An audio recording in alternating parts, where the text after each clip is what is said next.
នៅក្នុងឃ្លាំងមួយដែលស្ថិតនៅកន្លែងឆ្ងាយដាច់ស្រយាលបាត់ទីនោះហើយត្រឹមត្រូវក្រុមក្មេងទំនើងបានចាប់បរិសម្នាក់មកតែគាត់ស្ងៀមស្ងាត់ជាងដែលលោកនិយាយទៀតពេលនោះភ្លាមនោះបរិសនោះបានកម្ចាត់សមាជិកក្រុមទាំងនោះភ្លាមរត់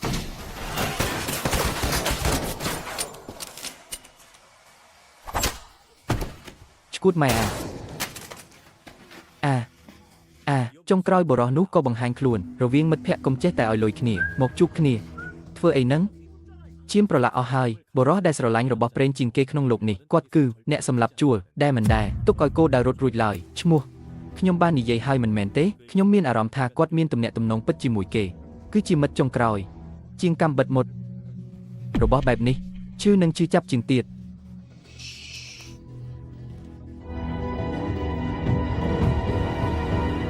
នៅឯប្រទេស Philippines ម៉ាក្រូកំពុងរស់នៅដោយប្រដាល់ភ្នាល់ខុសច្បាប់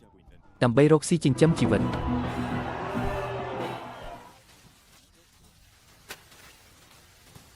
ម៉ាក្រូកើតពីឪពុកជនជាតិ South Korea និងម្ដាយជនជាតិ Philippines ជាកូនកូពីណូគាត់មើលថែម្ដាយដែលកំពុងឈឺហើយកំពុងស្វែងរកឪពុកដោយសួររកគ្រប់ទីកន្លែងព្រោះត្រូវការថ្លៃព្យាបាលម្ដាយម៉ាក្រូបានទទួលសំណើមួយ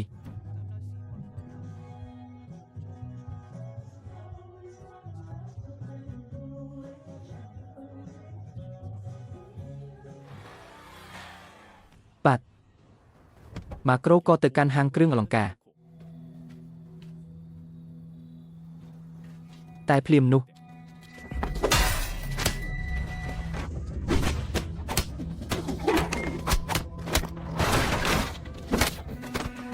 ម៉ាក្រូដឹងថាគាត់ធ្លាក់ចូលអន្ទាក់ហើយចាប់ផ្ដើមរត់គេចយ៉ាងអស់សង្ឃឹមអូអ្នកសុខសប្បាយទេសុំទោសខ្ញុំមិនបានឃើញអ្នកចេញមកទេទៅមន្ទីរពេទ្យសិនទៅអ្នកជាជនជាតិ South Korea មែនទេហើយនារីកូរ៉េម្នាក់ឈ្មោះយុនជូបានលេចមុខមកជួយគាត់ឲ្យរួចផុតពីវិបត្តិសុំទោសផងម៉ាក្រូក៏ទទួលបានលុយមួយចំនួនដោយចៃដន្យហើយមានទូរស័ព្ទមួយចូលមកចុងក្រោយគាត់រកឃើញឪពុកបង្កើតហើយឪពុកខ្ញុំបាទគាត់មិនភ្លេចអ្នកទេករណីបែបនេះកំណត់ណាស់មនុស្សភាគច្រើនគ្រាន់តែបោះបង់ចោលហើយចប់ប៉ុណ្ណោះតើគាត់មកពេលណាគាត់ថាមកភ្លាមនេះមើលទៅគាត់ប្រញាប់ណាស់យកវាទៅទុកប្រើបើកើតមានការចាំបាច់យកទៅជាមួយចោះបន្ទាប់មកមាននរណាម្នាក់មករកម៉ាក្រ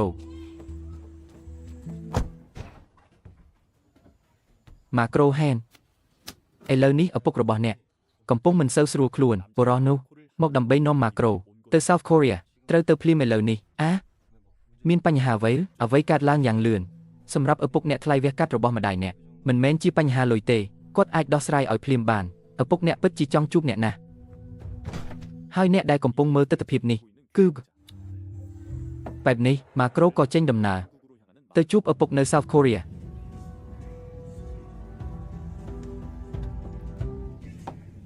ហេចិត្តមានរឿងធំហើយមែនទែនមើលទៅពួកគេប្រញាប់ខ្លាំងណាស់តែអ្នកដឹងទេថាហេតុអ្វីបានជាអ្នកត្រូវទៅ What the fuck friend ប្រហែលនេះជាលើកចុងក្រោយក្នុងជីវិតអ្នកហើយអីនិយាយអ្វីហ្នឹងខ្ញុំនឹងប្រាប់អ្នកថាហេតុអ្វីបានជាអ្នកទៅ South Korea ហើយប្រាប់ម៉ាក្រូអាចកំបាំងមួយជួបគ្នាម្ដងទៀតលើសង្វៀនដោយទុកអារម្មណ៍មិនស្រួលចិត្តមួយហើយចាក់ចេញទៅទីបំផុតម៉ាក្រូបានមកដល់ South Korea អ្នកណែណាខ្ញុំកំពុងប្រជុំអាជីវកម្មមនុស្សដែលគាត់កំពុងនិយាយជាមួយគឺយុនជូរឿងនៅទីនោះដោះស្រាយរួចហើយឬហើយអត្តសញ្ញាណពិតរបស់នាងគឺជាអ្នកសម្លាប់ជួលខ្ញុំសម្អាតអស់ហើយមិនសល់ភស្តុតាងទេយើងមិនដែលទៅទីនោះឡើយម៉ាក្រូដែលមិនដឹងអ្វីសោះក៏ដើរតាមពួកគេទៅហើយអ្នកដែលកំពុងមើលអ្វីទាំងអស់នេះគឺខណៈមួយទៀតមានមនុស្សម្នាក់កំពុងរងចាំម៉ាក្រូអ៊ីនឈុលឪពុកយើងស្ថានភាពមិនសូវល្អទេឪពុកបានរងចាំតែប្អូនប្រុសពើនោះប៉ុណ្ណោះឥឡូវគាត់កំពុងមកហើយគាត់គឺជាបងប្រុសម្ដាយផ្សេងរបស់ម៉ាក្រូសូមអត់ធ្មត់បន្តិចទៀតរហូតដល់ពេលនោះ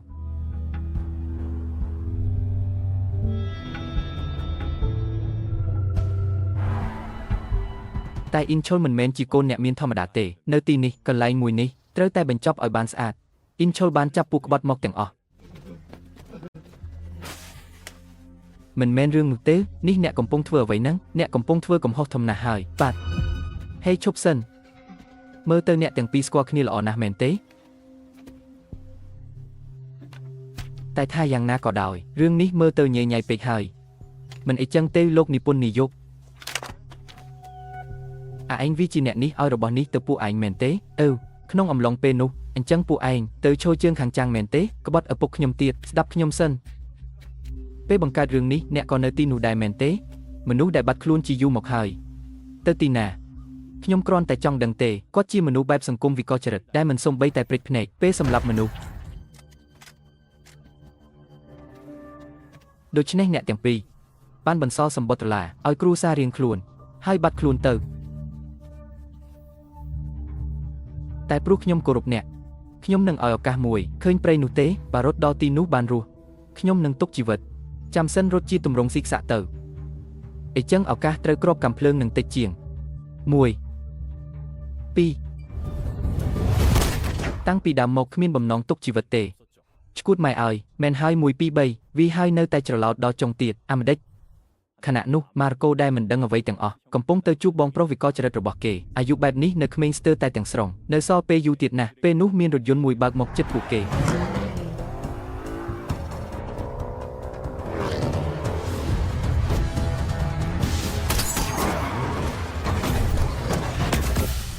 នៅពេលនោះអិនឈុលបានទទួលទូរស័ព្ទមួយអូប៉ុន្មានហៅពួកវាទាំងអស់មករងចាំឲ្យខ្ញុំដូច្នេះម៉ារកូកំពុងស្ថិតក្នុងគ្រោះថ្នាក់អូដូចសមនឹងជា Benz មែន Benz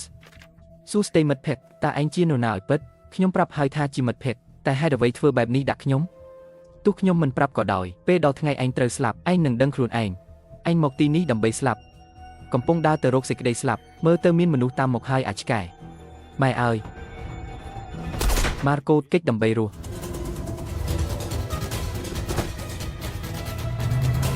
ខណៈដែលមានម្នាក់តាមប្រមាញ់គេយ៉ាងមិនលះបង់ម៉ារកូកិច្ចដើម្បីរស់ខណៈដែលអ្នកដែលអះអាងថាជាមិត្តភក្តិនៅតែតាមប្រមាញ់គេយ៉ាងមិនលះបង់មិត្តភក្តិចុងក្រោយម៉ារកូត្រូវបង្ខំចិត្តធ្វើជំរើសចុងក្រោយបុរសម្នាក់នេះមើលទៅមិនដូចមនុស្សធម្មតាសោះអូខ្ពស់ជាងដែលគិតទៀតហើយការប្រណាំងរត់ក៏ចាប់ផ្ដើមម្ដងទៀត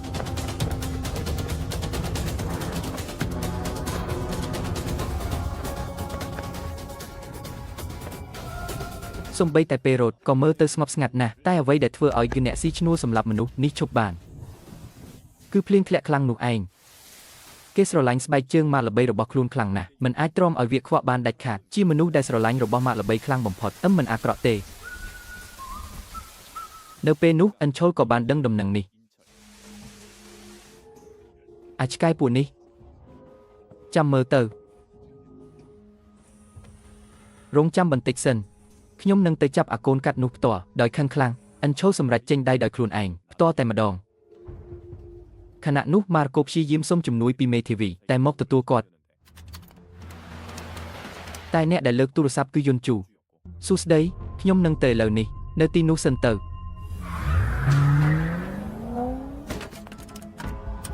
លោកគីមខ្ញុំម៉ារកូ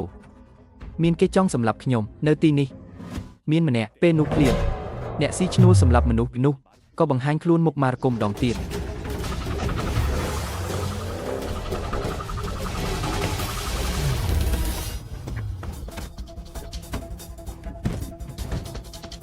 ហេមិត្តភក្តិ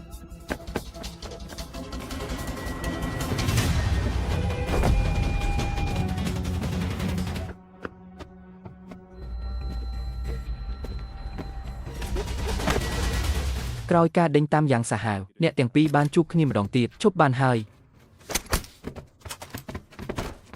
អាចឆ្កែនោះពិតជាលឿនមែនស្ទើរតែស្លាប់ទៅហើយខណៈម៉ារកូកំពុងរត់គេចយុនជូក៏លេចមុខមកឡើងឡានលឿនដើម្បីរស់ម៉ារកូក៏ឡើងឡានភ្លាម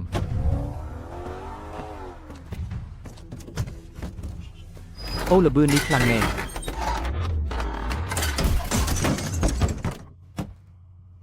ឈួតមែនទែនចាំខ្ញុំបានទេសុំទោសខ្ញុំមិនឃើញអ្នកចេញមកអីពួកអ្នកគួរឲ្យចាប់អារម្មណ៍ណាស់អីហ្នឹងអានោះជាអ្នកណាអិនឈុលបានឃើញម៉ាកូហើយបាត់វិញលឿន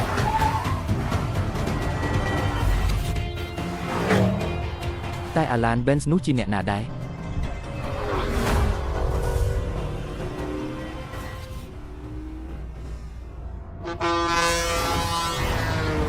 អូជនបតទេតាទៅណាបាត់ហើយយុនជូបានប្រាប់គ្រប់រឿងទាំងអស់អំពីហេតុការណ៍នេះឲ្យម៉ារកូដឹងឪពុកឯងពេលនេះស្ថិតនៅចន្លោះរស់និងស្លាប់គាត់មានបញ្ហាបេះដូងធ្ងន់ធ្ងរនៅពេលលោកប្រធានហ៊ានកំពុងប្រឈមមុខនឹងជីវិតនិងសេចក្តីស្លាប់ប្អូនស្រីម្ខាងឈ្មោះកាយ៉ងបានយកលិខិតមរតមកហើយដូច្នេះឥឡូវនេះបងប្រុសឯងត្រូវតែរកវិធីឲ្យឪពុករស់ដើម្បីកែប្រែលិខិតមរតកគាត់ត្រូវការរក្សាជីវិតឪពុកបានហើយអ្វីដែលគាត់ត្រូវការគឺបេះដូងរបស់ឯងតែខ្ញុំទទួលបញ្ជាផ្ទុយគ្នា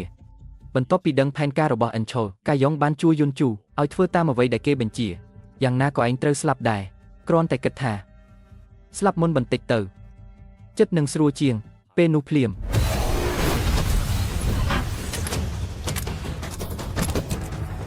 ឈួតម៉ែឲ្យ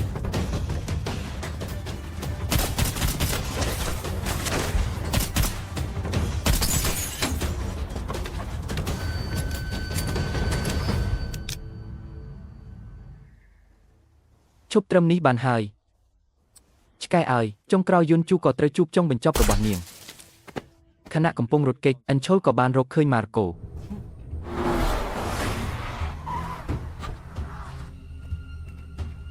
បែបនេះការជួបដែលមិនគួរឲ្យរីករាយក៏កើតឡើងចុងក្រោយម៉ារកូត្រូវអិនឆូចាប់បាន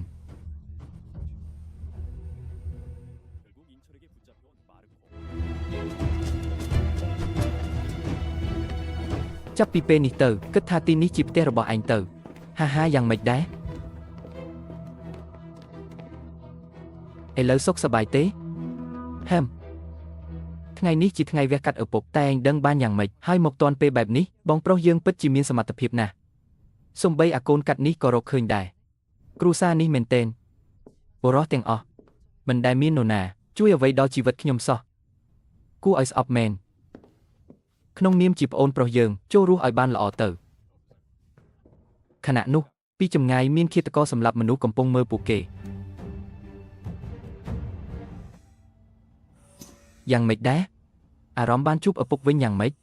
ម៉ារកូបានជួបឪពុកដែលខ្លួនស្វែងរកជាយូរប៉ុន្តែវាជាលើកដំបូងហើយក៏អាចជាលើកចុងក្រោយដែរថតរូបមួយសិនមានអីឯងថារកឃើញឪពុកហើយមែនទេមិនពេញចិត្តឬឯងក៏សារកំដងទៅ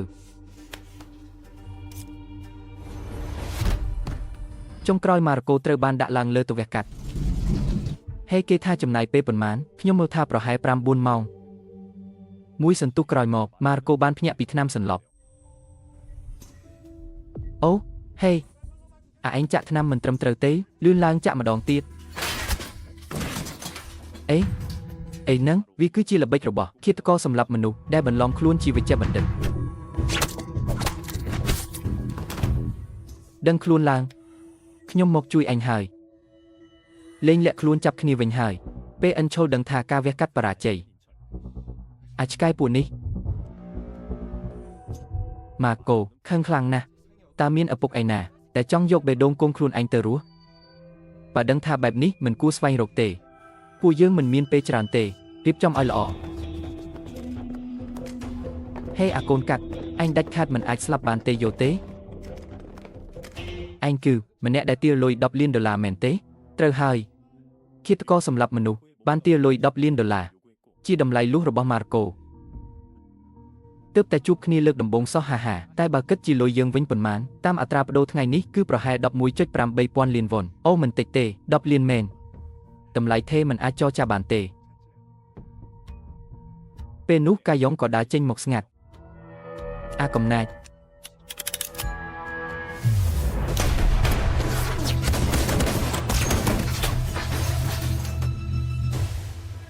អានឹងធ្លាក់អាចឆ្កែឲ្យភ្លាមនោះគ្រាប់កាំភ្លើងត្រូវបានបាញ់រះហើយប្រធានហ៊ានត្រូវគ្រាប់កាំភ្លើងហេស្ថានភាពកាន់តែតានតឹងឡើង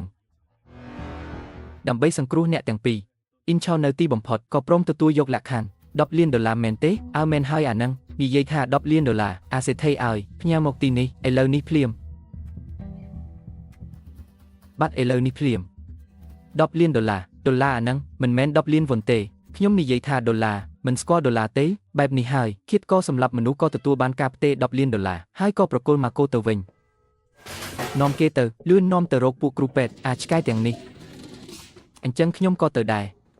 អូយអាចឆ្កែឲ្យបន្ទាប់ពីបញ្ចប់ការងារគេក៏ត្រៀមចាក់ចេញហេអាសុំទៀន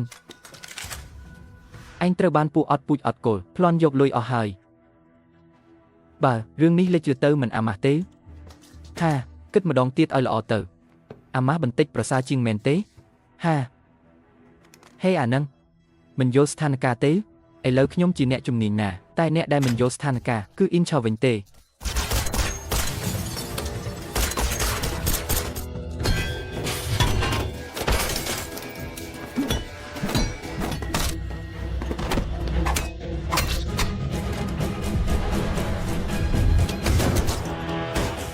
មួយផ្លែតប៉ុណ្ណោះគាត់ក៏សម្លាប់ពួកគេទាំងអស់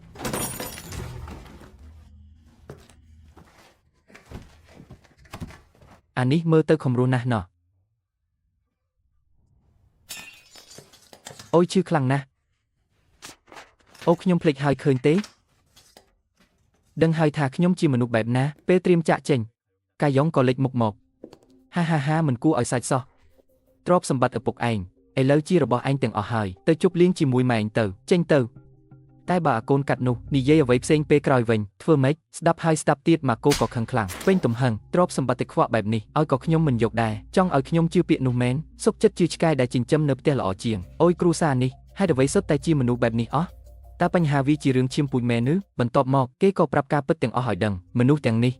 មិនមែនជាគ្រួសាររបស់ឯងទេគ្រាន់តែរកកូនឲ្យខ្ញុំប៉ុណ្ណោះប្រញាប់ឡើងមិនត្រឹមតែបោះបង់កូនទេថែមទាំងចង់យកបេះដូងទៀតពេលលើរឿងគ្រួសារនេះឃាតករសម្លាប់មនុស្សក៏រៀបផែនការបង្រៀនមេរៀនឲ្យពួកគេទាំងជួយសង្គ្រោះម៉ាក់របស់គាត់ផងហើយគាត់ក៏ត្រូវការលុយដែរហេទោះយ៉ាងណាក៏ដោយអាកូនអាក្រក់នោះហ៊ានវះទ្រូងកូនខ្លួនឯងដើម្បីយកបេះដូងទៀតមុនស្លាប់ខ្ញុំក៏ចង់ធ្វើរឿងល្អមួយដែរសិនទៅពួកគេបានបដូរឯកសារហើយធ្វើឲ្យម៉ាកូក្លាយជាកូនបង្កើតនោះឯងទទួលលទ្ធផលពិនិត្យហើយឬនៅអើយអាចឆ្កែឲ្យអូសុំទោសខ្ញុំលំបាកច្រើនណាស់តែចុងក្រោយវាក៏ជាចប់សប្បាយក្នុង10លានដុល្លារនេះក៏មានថ្លៃវះកាត់ម៉ែឯងដែរកុំមើលងាយខ្ញុំក៏ជាកូពីណូដែរអីតាមពិតឃាតករសម្លាប់មនុស្សនោះក៏ជាកូពីណូដូចគ្នាអីហ្នឹងអាហ្នឹងជាអីតាមពិតឃាតករសម្លាប់មនុស្សត្រូវគេគិតថាជាមនុស្សចិត្តស្លាប់អូយអាចឆ្កែឲ្យបន្ទាប់ពីរឿងទាំងអស់បានបញ្ចប់ម៉ាកូក៏ត្រឡប់ទៅជីវិតធម្មតាវិញប៉ុន្តែសុខភាពរបស់អ្នកល្អខ្លាំងណាស់មានសុខភាពល្អពេញលេញអញ្ចឹងនេះគឺវីតាមីនឃាតករសម្លាប់មនុស្សដែលគិតថាខ្លួនចិត្តស្លាប់ទើបដឹងថាត្រូវគ្រូពេទ្យខ្លាយបោកនោះឯងហើយភាពយន្តក៏បញ្ចប់នៅត្រង់នេះអូយអាចឆ្កែឲ្យរហូតមកដល់ពេលនេះគឺជាការសង្ខេបរឿងភាពយន្តដែលសម្ដែងដោយ Kim Seon-ho ទៅឆែកបង្ហាញការតាមប្រម៉ាញ់ដ៏សាហាវជាមួយឈុតឆាក action ឆ្កួតនិងបង្ហាញច្បាស់ពីសមត្ថភាពសម្ដែងខ្លាំងរបស់គាត់យ៉ាងពិតប្រាកដបើចូលចិត្តសូមជួយចុច Subscribe និង Like ផងជួបគ្នាវីដេអូក្រោយទៀត